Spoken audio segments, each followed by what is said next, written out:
Cerita dimulai saat Maki langsung bangkit melompat. Sementara Noritoshi Kamo melepaskan sisa anak panahnya ke arah lengan dari Naoya, membuat kutukan itu terganggu. Kesal karena Noritoshi terus mengintervensinya, Naoya menyerang ke arahnya. Tetapi Maki memanfaatkan celah itu dengan menendang Naoya keras hingga terpental. Noritoshi segera menyusul dengan serangan darah bertubi-tubi untuk menahan Naoya agar tak mendekati Maki. Membuat sang roh kutukan itu kebingungan. Naoya kemudian menyadari sesuatu. Ia tidak mengerti dari mana Noritoshi Kamo mendapatkan begitu banyak amunisi darah. Baru kemudian ia sadar, Noritoshi terus mengalirkan darah keluar dan masuk dari tubuhnya sendiri. Teknik beresiko tinggi yang menguras tenaganya dengan cepat. Naoya tersenyum sinis menyadari bahwa Noritoshi Kamo sedang menuju kematian. Namun Noritoshi tetap maju ke depan, berdiri di antara Naoya dan Maki. Ia berteriak agar Maki melarikan diri dari koloni. Tetapi Maki menolaknya mentah-mentah. Noritoshi berkata, "Kau akan mati kalau begitu." Namun Maki menjawab tegas, "Kalau kau bisa menahannya 5 menit saja, aku akan pulih." Mendengar itu, Noritoshi tersenyum lemah. Merasa hidupnya memang tak berharga lagi. Ia memutuskan untuk bertarung mati-matian demi membeli waktu untuk Maki. Naoya tidak bisa merasakan keberadaan dari Maki yang sekarang tidak memancarkan energi kutukan sama sekali, sehingga ia fokus untuk menyerang Noritoshi Kamo. Meski serangan darah milik Noritoshi beracun bagi roh kutukan, Naoya tetap berhasil menerjangnya dengan kecepatan yang brutal, menghantam tubuh Noritoshi berkali-kali. Noritoshi tahu bahwa tubuh Naoya hanya kuat saat berakselerasi karena ia menyembunyikan tubuhnya di dalam cangkang. Di luar mode itu, Naoya lebih rapuh dan Noritoshi mencoba memanfaatkan momen tersebut dengan serangan besar yang tak terduga. Ia menyerang tanpa memperhitungkan keselamatannya sendiri dan siap mati kapan saja.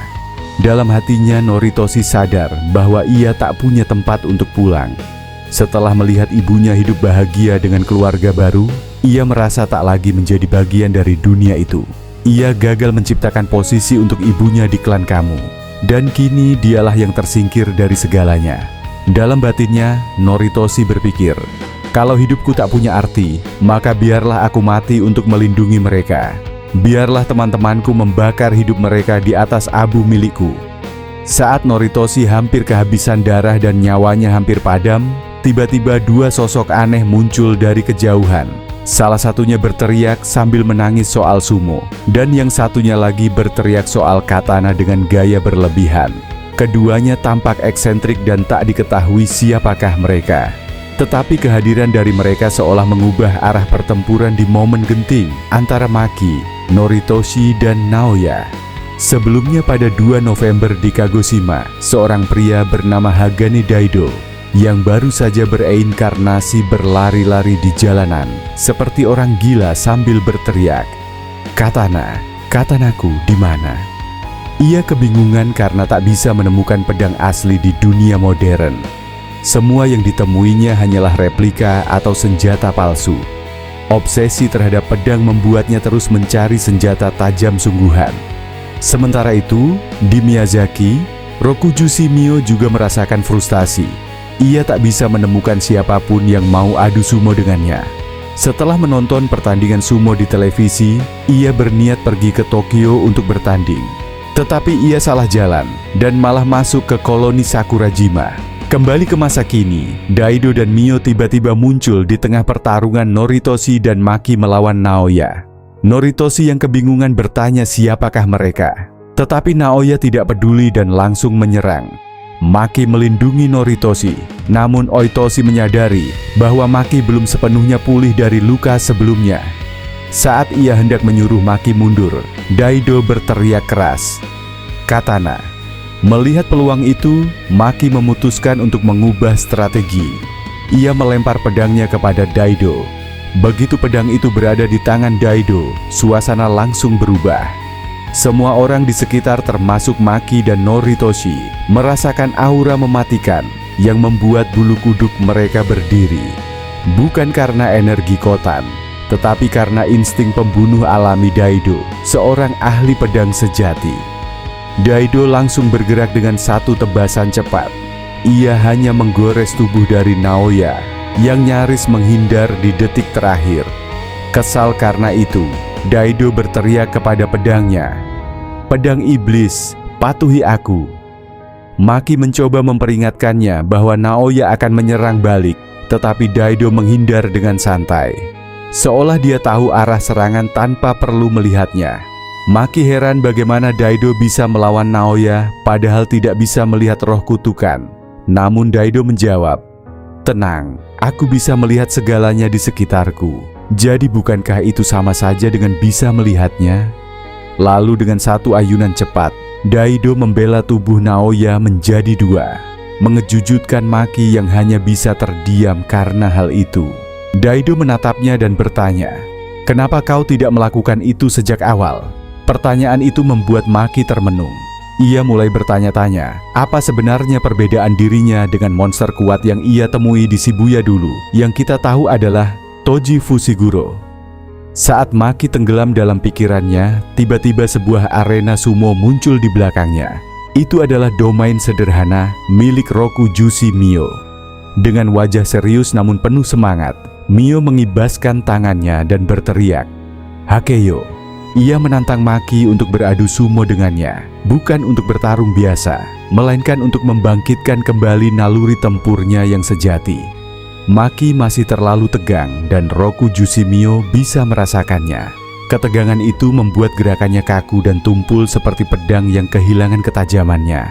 Melihat hal itu, Mio mengundang Maki untuk adu sumo dengannya.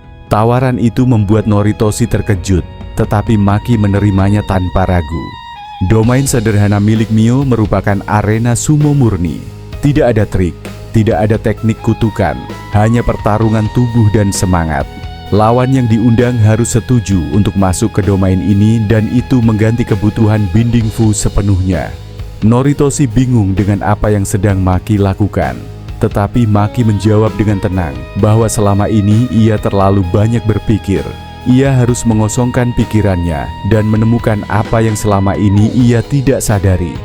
Dengan keyakinan itu, Maki melangkah ke dalam arena sumo dari Mio sambil bertanya dalam hati, "Apa sebenarnya yang belum bisa kulihat?" Pertandingan pertama dimulai. Maki menyerang dengan agresif, tetapi Mio dengan mudah melemparkannya ke tanah. Ia tertawa keras dan berkata, "Aku suka sumo, tetapi kau ini belum fokus."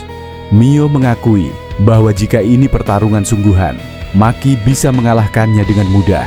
Namun yang membuatnya penasaran adalah kenapa Maki tidak bisa bertarung dengan kemampuan penuhnya. Maki menjawab bahwa ia tidak pernah punya guru.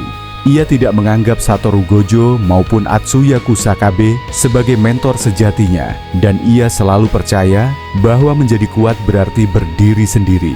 Ia kemudian berkata, ia tidak memahami maksud Daido tentang melihat segalanya. Mio hanya tersenyum dan menjawab, "Kau tidak akan mengerti kalau cuma mendengar penjelasan. Aku hanya bisa mengajarkannya lewat pertarungan sumo." Sambil melanjutkan latihan, Mio menjelaskan bahwa selama ini Maki terlalu terikat pada orang dan hal-hal di sekitarnya. Padahal inti dari sumo adalah pertarungan yang saling melibatkan. Tetapi seseorang harus berkembang di luar arena dulu, sebelum benar-benar bertarung di dalamnya. Semua pengalaman sebelum memasuki arena akan mengalir secara alami ke dalam pertarungan, yang menggambarkan sensasi itu seperti mencium cahaya atau melihat suara. Sebuah metafora untuk merasakan segala sesuatu di sekitar dengan indera yang melampaui logika. Di saat itu, semua hal seperti musuh, kompetisi, dan kemenangan menjadi tidak penting. Yang tersisa hanyalah kebebasan total dalam mengekspresikan diri.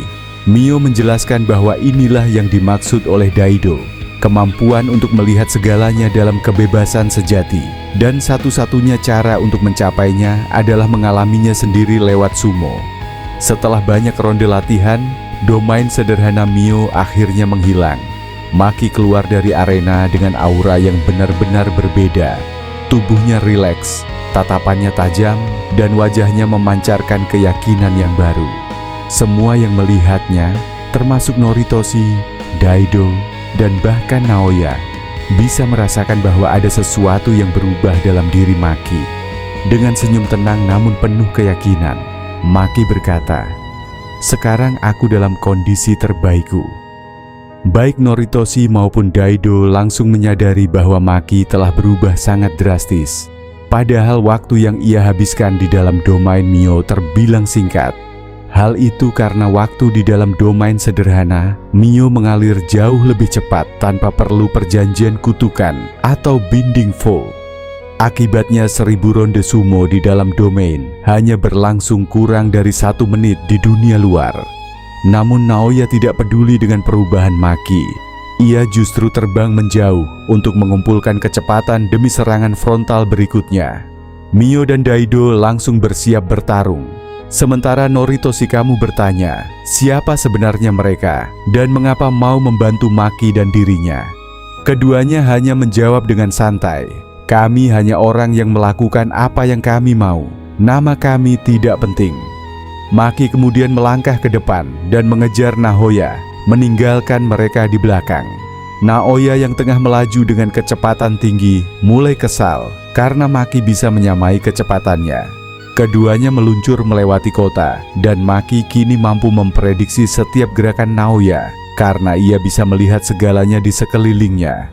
Maki menyadari bahwa sekarang ia memiliki penglihatan dan insting yang sama seperti Toji Fushiguro. Ia berpikir, andai dia yang ada di sini, dia pasti sudah menghancurkan tubuh kutukan Naoya sepenuhnya dan menahan serangan penuh kecepatannya. Naoya berusaha menabrak Maki di udara, tetapi Maki menghindar dengan mudah. Ia kini bisa menggunakan perbedaan suhu dan kepadatan udara di sekitarnya sebagai permukaan pijakan yang tak kasat mata, memungkinkan Maki bergerak bebas bahkan tanpa tanah di bawah kakinya. Dalam sekejap Maki mendaratkan pukulan keras yang membuat Naoya jatuh menghantam tanah. Naoya yang terpojok masih mencoba mengejek Maki dan berteriak, "Ayo pukul aku lagi tanpa energi kutukanmu yang menyedihkan itu." Namun sebelum Maki menjawab, Mio tiba-tiba muncul dan menanduk Naoya dengan keras. Disusul oleh Daido yang langsung membelah tubuh Naoya menjadi 2 dengan 1 tebas yang mematikan. Saat tubuh bagian atas Naoya masih berusaha pulih, Maki menendangnya kuat-kuat, membuat separuh tubuhnya terlempar jauh sebelum sempat menyatu kembali. Naoya yang babak belur berteriak marah, "Ini tidak mungkin aku kalah dari kalian." Wajahnya penuh amarah dan kebencian, terutama saat melihat Maki yang kini semakin mirip dengan Toji, sosok yang dulu membuatnya merasa hina. Didorong oleh kebencian dan penolakan dirinya sendiri, tubuh kutukan Naoya mulai berubah lagi dari bagian bawah tubuh roh kutukan itu. Tangan manusia muncul menarik keluar bagian atas tubuhnya yang menyerupai wujud manusianya dahulu. Dengan tatapan gila, Naoya berteriak. Akul yang seharusnya berdiri sejajar dengan Gojo Satoru dan Toji, tubuhnya bergetar hebat. Energi kutukan melonjak ke udara dan dalam sekejap Naoya mengaktifkan domain expansion. Naoya akhirnya mengaktifkan domain expansionnya yang diberi nama Istana Bulan Sel Waktu-Waktu. Begitu domain terbentuk, Hagan Daido dan Rokuju Shimio langsung terperangkap di dalamnya.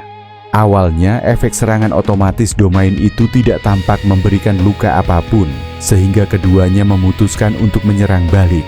Namun begitu mereka bergerak, tubuh mereka langsung dipenuhi luka berdarah seolah terpotong dari dalam. Naoya menjelaskan bahwa siapapun yang berada di dalam domainnya harus mematuhi aturan 24 frame per sir proyeksi miliknya. Teknik yang membuat setiap gerakan seperti frame dalam animasi. Di dalam domain ini, presisi tekniknya meningkat tajam hingga dapat menargetkan sel dari tubuh lawannya. Jika seseorang bergerak tanpa mengikuti ritme 24 frame per detik itu, maka sel-selnya akan menjadi tidak stabil, menciptakan luka berdarah instan di seluruh tubuh mereka. Mio terjatuh ke tanah karena luka parah, sementara Naoya tertawa puas memuji kesempurnaan kekuatannya sendiri. Tetapi di tengah kesombongannya, ia menyadari sesuatu. Maki masih belum terlihat. Daido mencoba menyerangnya, tetapi begitu ia bergerak, lengannya langsung terputus. Naoya mendengus sinis, "Jangan main-main di Doma." Namun sebelum ia bisa melanjutkan, Maki menusuk Naoya dengan pedangnya. Musik Naoya pun terkejut. Bagaimana bisa Maki bisa masuk ke dalam domain tanpa terpengaruh?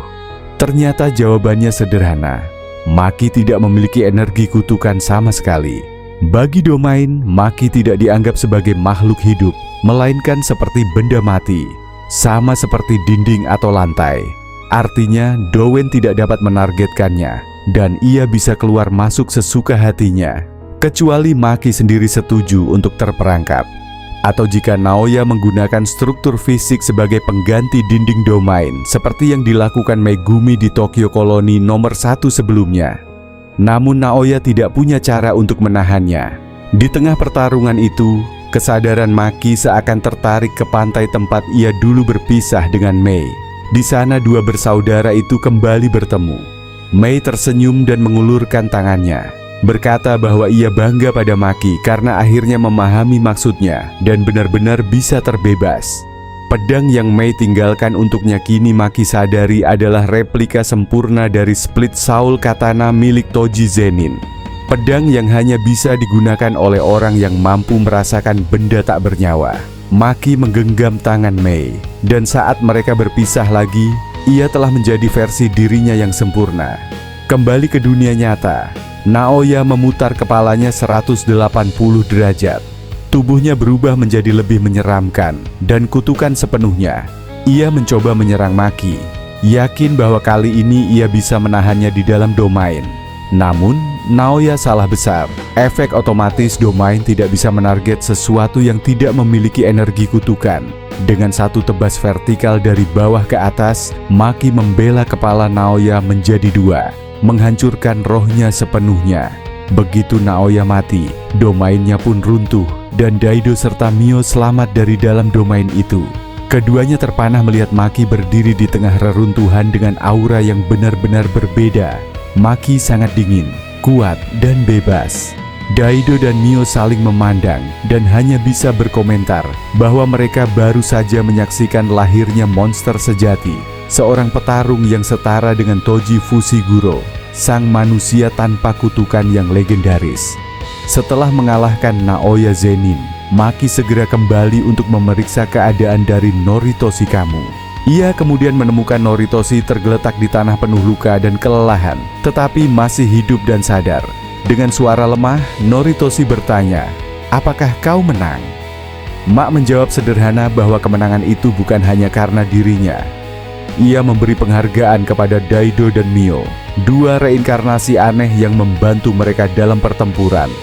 Noritoshi kemudian menanyakan keadaan mereka, dan Maki menjawab jujur bahwa keduanya saat ini terluka parah sama sepertinya. Dalam perjalanan mencari tempat aman, Maki memperhatikan bahwa Noritoshi tampak berbeda. Ia lebih tenang, tetapi juga terlihat penuh beban dan kehilangan arah. Ketika Maki menyinggung hal itu, Noritoshi mengaku, "Sejak aku dikeluarkan dari klan kamu, rasanya aku tidak berarti apa-apa lagi. Bahkan dengan ibuku, aku merasa seperti orang asing." Maki mendengarkan dengan tenang, lalu menatapnya dan berkata, "Kalau begitu temui ibumu lagi, bicaralah sebelum terlambat." Maki mengaku bahwa dirinya tidak sempat melakukan hal itu dengan ibunya sendiri. Sebelum sempat berdamai atau memahami satu sama lain, makun ibunya sendiri. Dengan nada serius, Maki menegaskan, "Jangan ulangi kesalahanku." Sambil menopang tubuh Noritoshi yang lemah, Maki membantunya berjalan perlahan menuju tempat yang aman.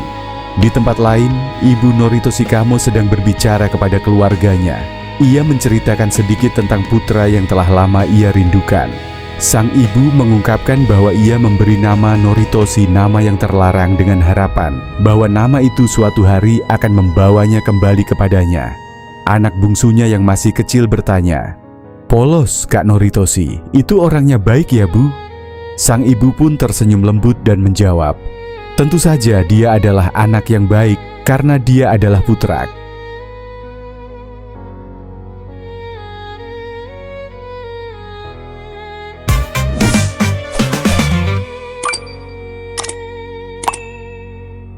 Fitur replay di pachinko, yaitu tujuannya untuk memutar ulang waktu beberapa detik sebelumnya membatalkan semua luka yang ia terima.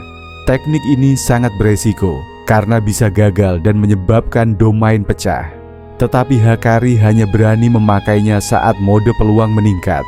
Kasimo kemudian menghantam Hakari lagi dan kembali membuatnya tumbang. Tetapi Hakari memutar ulang waktu untuk kedua kalinya.